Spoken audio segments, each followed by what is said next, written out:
সেই বদলা নয়, বদল চাই, পাল্টে দিলেন আপনি। তাহলে বলুন তো, যারা আজকে বদলা নয় বদল চাই এই শব্দের উপর, এই শব্দ বন্ধের উপর বিশ্বাস করে আপনাকে ভোট দিয়েছিল, তারা আজকে কি শুনলো? এই কথা আর বলবো না, বলবো ফস করো। হাইকোর্ট কালকে যখন অর্ডার পাস করে, জাস্টিস অমৃতা সিনহা স্পষ্টত কিছু কথা বলেছে যেটা খুব উল্লেখযোগ্য। জাস্টিস সিনহা বলেছেন, had there been no RG Kar incident there would have been no Paschimbanga Chhatra Samaj. আরজিকরের ঘটনা হয়েছে বলেই মানুষকে পথে নামতে হয়েছে, এবং এই যারা আন্দোলনকারী তারা আগে থাকতে পুলিশকে জানিয়েছিল যে ঘটনা, তাদের কাছে খবর আছে জায়গা থেকে, বিভিন্ন জায়গা থেকে তৃণমূলের লোক ঢুকিয়ে এই গণতান্ত্রিক শান্তিপূর্ণ আন্দোলনকে বানচাল করার চেষ্টা হবে, এই কথা স্বয়ং চিঠি লিখে জানিয়েছে। তারপরেও এই অত্যাচার, এই দমন পীড়ন, এতটা সাহস আপনার বেড়ে গেছে, হুঙ্কার দিতে দিতে এত সাহস আপনার বেড়ে গেছে যে আপনি মঞ্চ থেকে দাঁড়িয়ে জনগণকে, আপনার লোকজনকে বলছেন যে ফোঁস করো। কত বড় বোকার মতন কাজ দেখুন। যদি বিজেপির লোকেরা এই জিনিস করতো, আমি taking it at it's face value বলছি, আরপিএফ এর লোকেদের মেরে মাথা ফাটিয়ে দিয়েছে, একটা ট্যাক্সি ভাঙচুর করেছে, আরপিএফ এর লোককে কেন মারবে? এই প্রশ্নগুলো ওঠা উচিত। আমি আবার বলছি, আপনি একটু মুখ খুলে বলবেন এই প্রিন্সিপাল ঘোষ মহাশয় কে? তার আরো কিছু আত্মীয় আছে, তাদেরও নাম ঘোষ, এবং আপনারও কিছু পুরনো সম্পর্ক আছে, তাদেরও নাম ঘোষ। তাদের কেউ সম্পর্কে হয় কি? ফোঁস করার কথা বলেছেন না? বাংলার মানুষ জানেন কার্বলিক অ্যাসিড কি করে প্রয়োগ করতে হয়, বাংলার মানুষ জানে সাপ ফোঁস করলে কার্বলিক অ্যাসিডের কি কাজ। আপনার এক একটা মন্ত্রণালয়ের এক একজন মন্ত্রী জেলে জেলে জেলে, আপনিও জেলের জন্য প্রস্তুত থাকুন, ভালো করে তৈরি থাকুন, ভালো করে তৈরি থাকুন, আপনিও জেলে যাবেন, আপনি আইনের ঊর্ধ্বে নন। লিখে রাখুন আমার কথা, আইন কানুন এখনো এই দেশে আছে। ওরা ডিভিশন বেঞ্চ যাক, সুপ্রিম কোর্ট যাক, ইন্টারন্যাশনাল কোর্ট অফ জাস্টিস যাক, মুখে চুনকালি মেখে ফিরবে। লিখে রাখুন আমার কথা। আর মমতা যদি একটু আপনার মনের মধ্যে বেঁচে থাকে, সেই মমতাটাকে বার করে আনুন, করে দেখান। আপনার সঙ্গে আমরাও সবাই গলা মেলাবো, বিচার চাই, সবার কাছে বিচার চাই। লিখে রাখুন আমার কথা, আইন কানুন এখনো এই দেশে আছে। ওরা ডিভিশন বেঞ্চ যাক, সুপ্রিম কোর্ট যাক, ইন্টারন্যাশনাল কোর্ট অফ জাস্টিস যাক, মুখে চুনকালি মেখে ফিরবে। লিখে রাখুন আমার কথা। আর কালকে সায়নের হয়েছে, আমি চ্যালেঞ্জ করছি মমতা বন্দ্যোপাধ্যায়ের এই সরকারকে, 10টা দিন পুরো জেল ফাঁকা হয়ে যাবে, একটাও বিজেপির লোককে রাখতে পারবেন না। কেন ভাবি একবার, গণতন্ত্র গণতন্ত্র বলে চিৎকার করে যান মাননীয় মুখ্যমন্ত্রী, আপনি গণতন্ত্র বিশ্বাস করেন?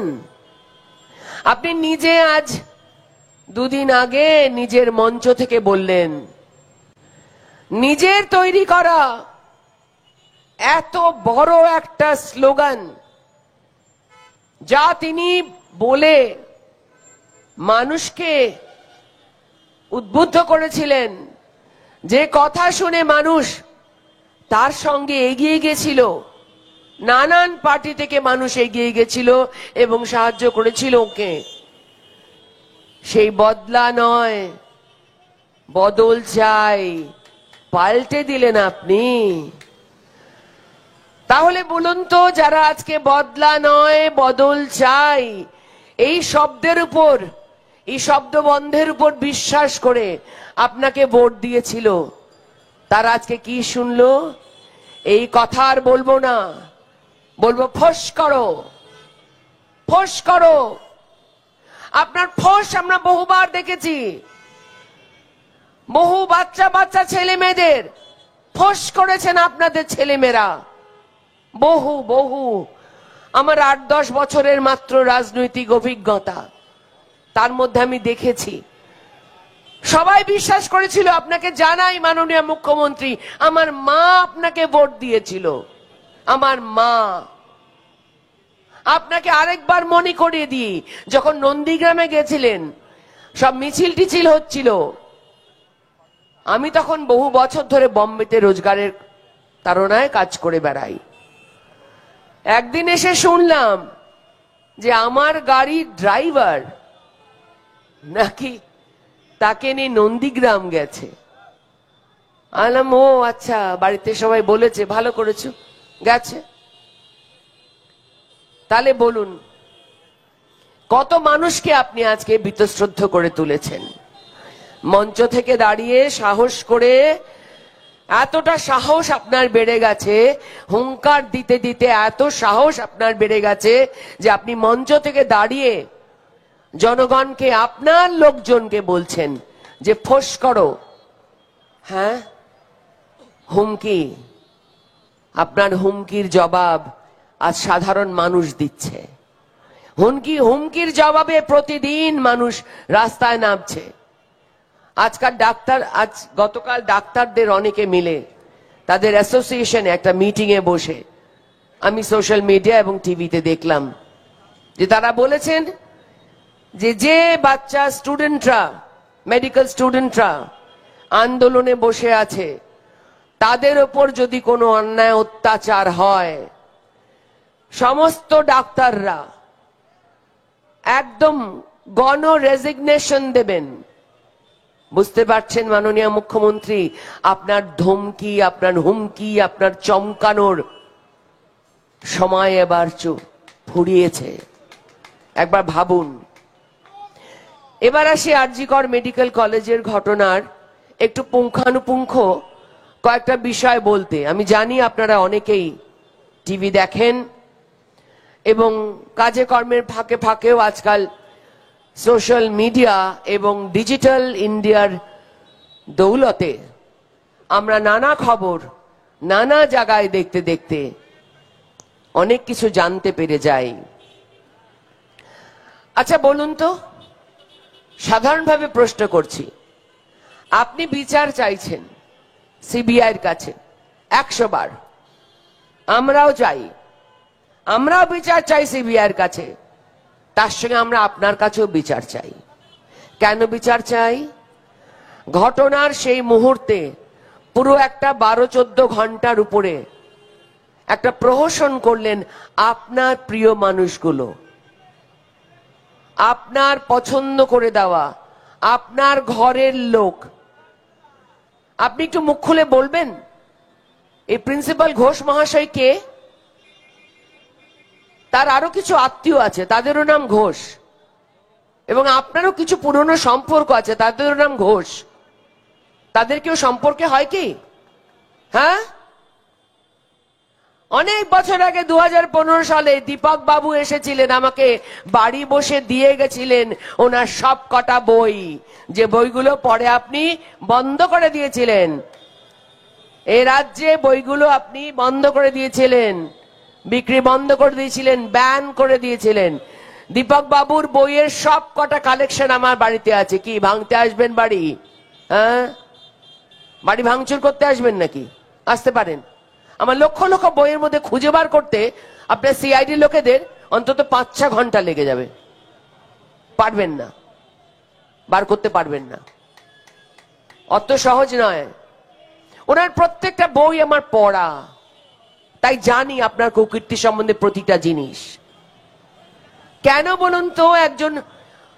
একজন পুরো প্ল্যান করে মারলো এবং তার সাগরেদদের নিয়ে মারলো, তাদের বাঁচাবার জন্য আপনি এত ধর্ণা মঞ্চ, এত পদযাত্রা, এত আপনার টিএমসি ছেলেদের দিয়ে এরকম সব কাণ্ড রটানোর চেষ্টা করে যে সময়টা ব্যয় করছেন, সে সময়টা আপনি সৎ কাজে ব্যবহার করছেন না কেন?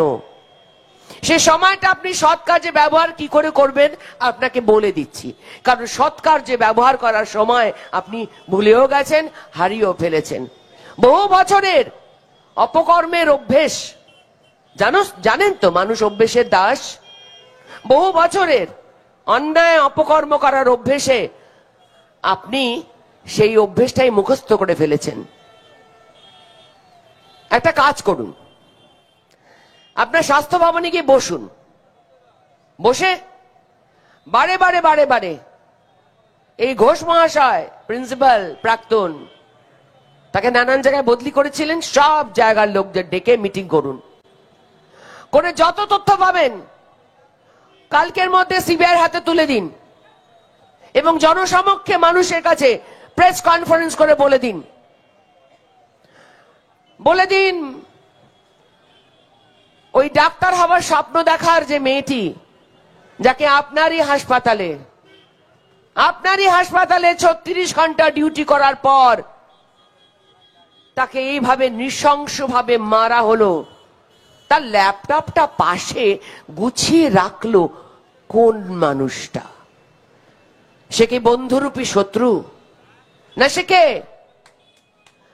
কাগজের পাতাগুলো, ডায়েরির পাতাগুলো ছিঁড়লো কে? তার স্বপ্নগুলো বিখরিত করে ছিঁড়ে ছিঁড়ে চতুর্দিকে ফেললো কে? আচ্ছা, জুতোটা আপনারা নিজের একটু দেখবেন তো, যখন নিজেরা খাটে বা সোফায় বা কোথাও শুতে যাবেন, জুতোটা কিভাবে খোলবার আগে রাখেন কিভাবে?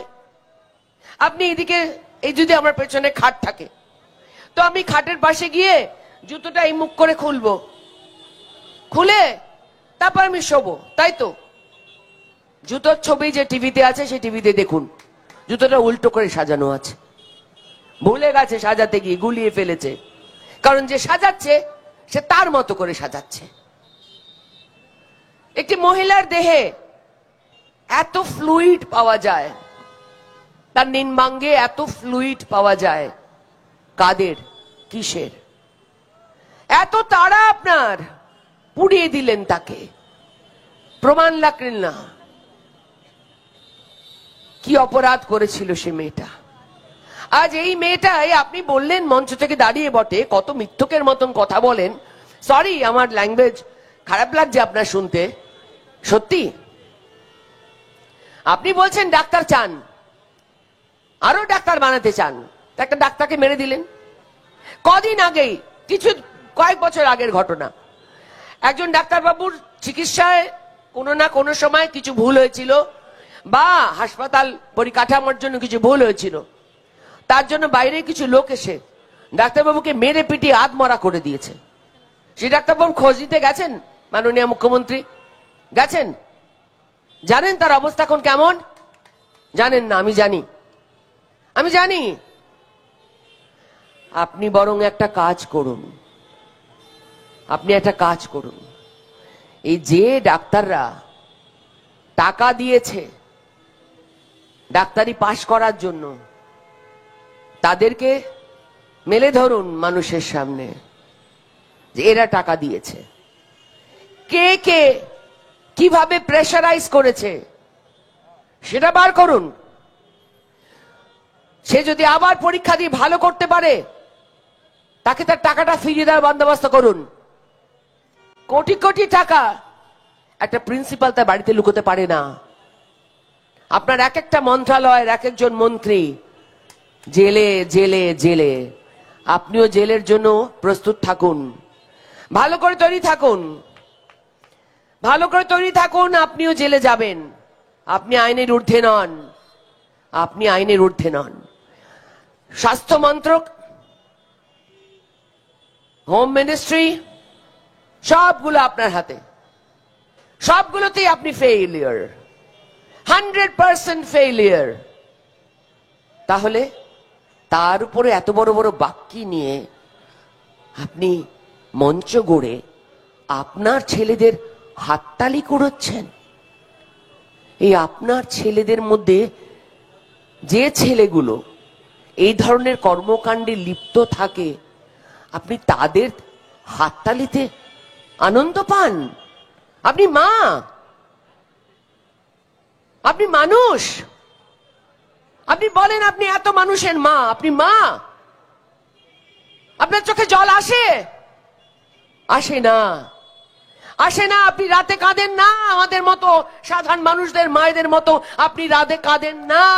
সকালে ঘুম থেকে উঠে চোখ মুছতে মুছতে ভাবেন না যে আমার ওই মেয়েটা কালকে ছিল, সে আজ নেই?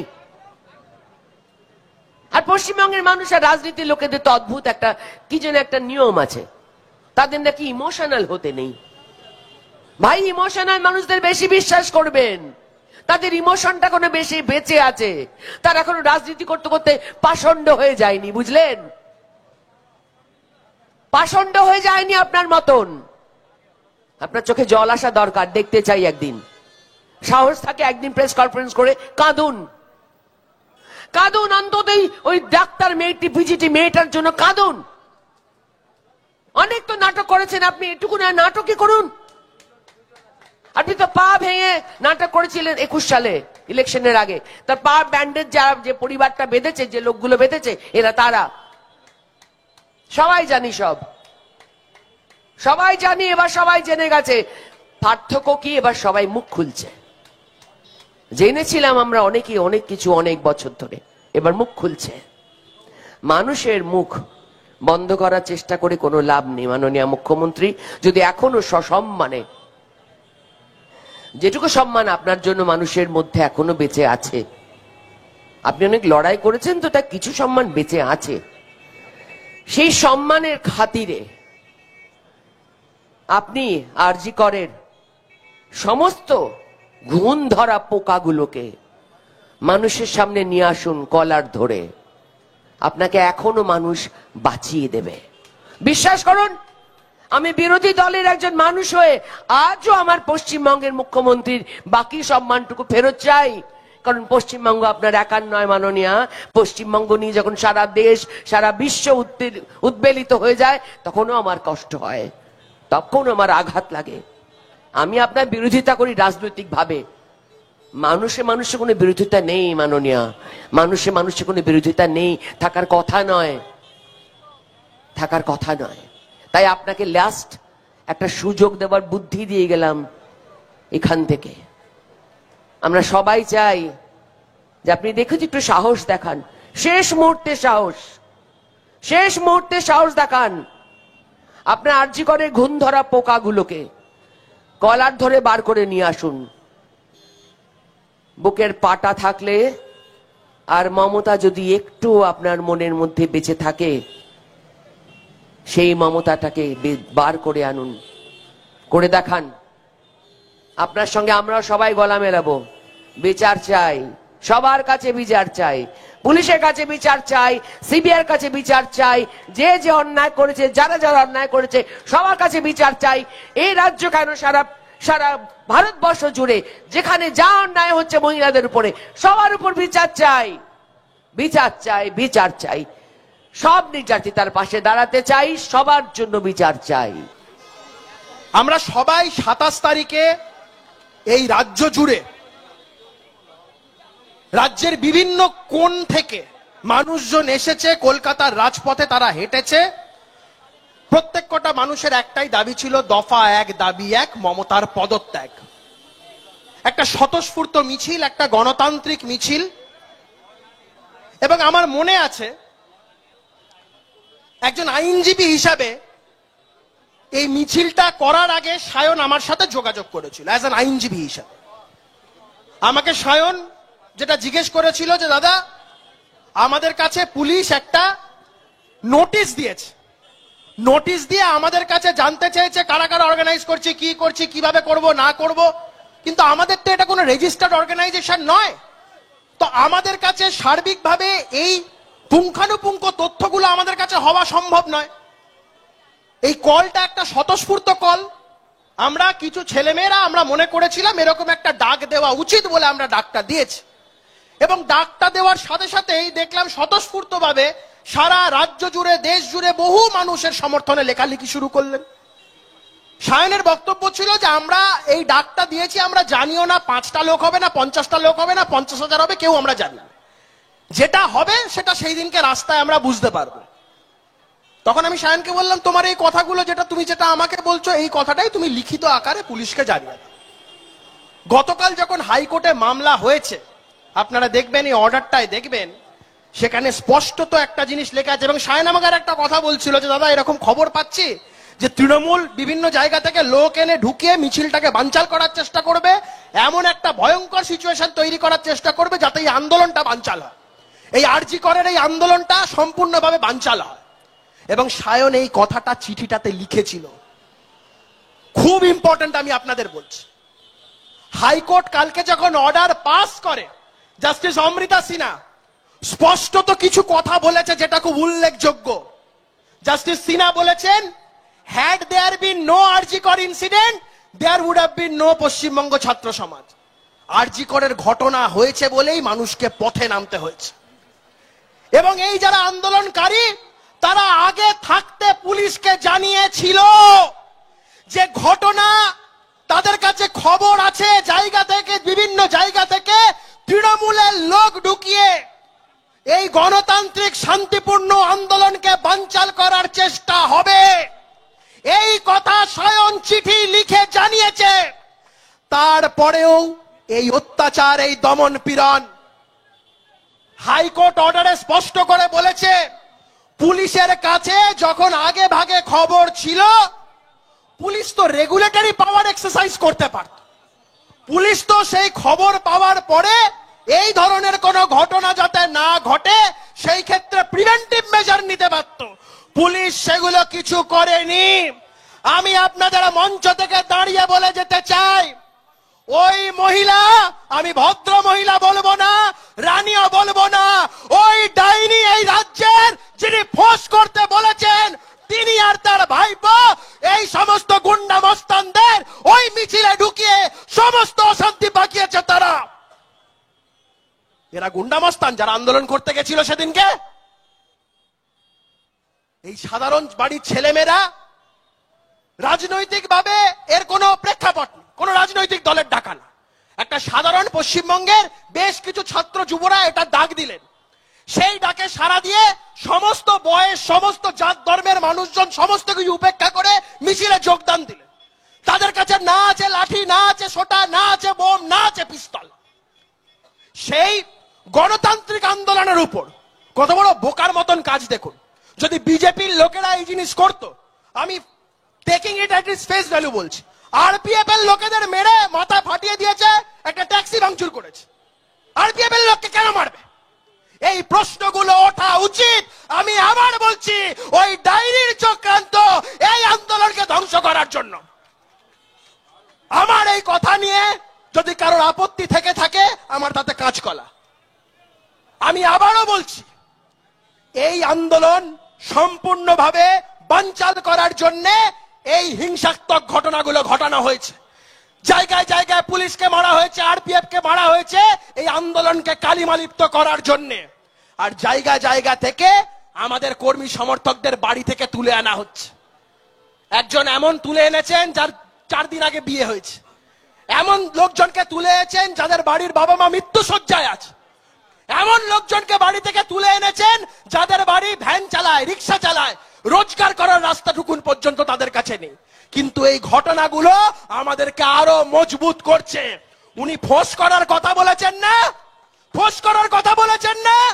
বাংলার মানুষ জানেন কার্বলিক অ্যাসিড কি করে প্রয়োগ করতে হয়। বাংলার মানুষ জানে সাপ ফোঁস করলে কার্বলিক অ্যাসিডের কি কাজ। আরে সাপ তো জঙ্গলি বন্য প্রাণী, হয় জঙ্গলে থাকবে না চিড়িয়াখানায় খাঁচার এই বাক্সের মধ্যে থাকবে, সে রাস্তায় ঘুরে বেড়াবে। আমি বন্য প্রাণী আইনকে খুব মানি এবং আমি বন্যের পশুদেরকে মার ধরে বিশ্বাসী নই। কিন্তু গ্রামগঞ্জে কি হয়, কোথাও সাপ টাপ বেরিয়ে গেলে কি করে, লোকে লাঠি পিটিয়ে মেরে দেয়, আর নালে বাড়িতে কার্বলিক অ্যাসিড রাখে। বাংলার মানুষ জানে সাপের সাথে কি করতে হবে। আমি আপনাদের আবারও বলছি, কালকে অনারেবল হাইকোর্ট মামলাটির যে অর্ডার দিয়েছেন, প্রত্যেকটা ছত্রে ছত্রে রাজ্য সরকারের তীব্র ভৎসনা করেছে। এবং আমি আপনাদের বলছি, লিখে রাখুন আমার কথা, আইন কানুন এখনো এই দেশে আছে। ওরা ডিভিশন বেঞ্চ যাক, সুপ্রিম কোর্ট যাক, ইন্টারন্যাশনাল কোর্ট অফ জাস্টিস যাক, মুখে চুনকালি মেখে ফিরবে। লিখে রাখুন আমার কথা। জাস্টিস অমৃতা সিনহা বলেছেন, আমি উনাকে রিলিজ করলাম to prevent the abuse of the process of law. High court writ জুরিসডিকশনে একজনকে রিলিজ করছে, এর মতন ঐতিহাসিক ঘটনা হতে পারে না। কতটা অন্যায়, কতটা অত্যাচার, কতটা নিপীড়ন হাইকোর্টের সামনে এই বিষয়গুলো তুলে ধরা হয়েছে বলে আজকে হাইকোর্ট করেছে। আমি আপনাদের আবারও বলছি, যারা যারা গ্রেপ্তার হয়েছেন, মনে জোর রাখবেন, মনে সাহস রাখবেন, ভেঙে পড়বেন না। 4 দিন 5 দিন 6 দিন 7 দিন থাকলে থাকতে হবে, কিন্তু এই সরকারকে 1 ইঞ্চি সুযোগ আমরা ছাড়বো না। ওরা যত মারবে আমাদের মিছিল তত বাড়বে, ওরা যত মারবে আমাদের শক্তি তত বাড়বে। কত মারবে, কত গুলি করবে আমরা বুঝে নেব সরকারকে। আর কালকে সায়নের হয়েছে, আমি চ্যালেঞ্জ করছি মমতা বন্দ্যোপাধ্যায়ের এই সরকারকে, 10টা দিন পুরো জেল ফাঁকা হয়ে যাবে, একটাও বিজেপির লোককে রাখতে পারবেন না, রাখতে পারবেন না, রাখতে পারবেন না। এই কয়েকটি কথা বলে সবাইকে জাতীয়তাবাদী অভিনন্দন জানিয়ে বক্তব্য শেষ করছি। ভারত মাতা কি, ভারত মাতা কি, ভারত মাতা কি। দফা 1 দাবি 1, দফা 1 দাবি 1, দফা 1 দাবি 1।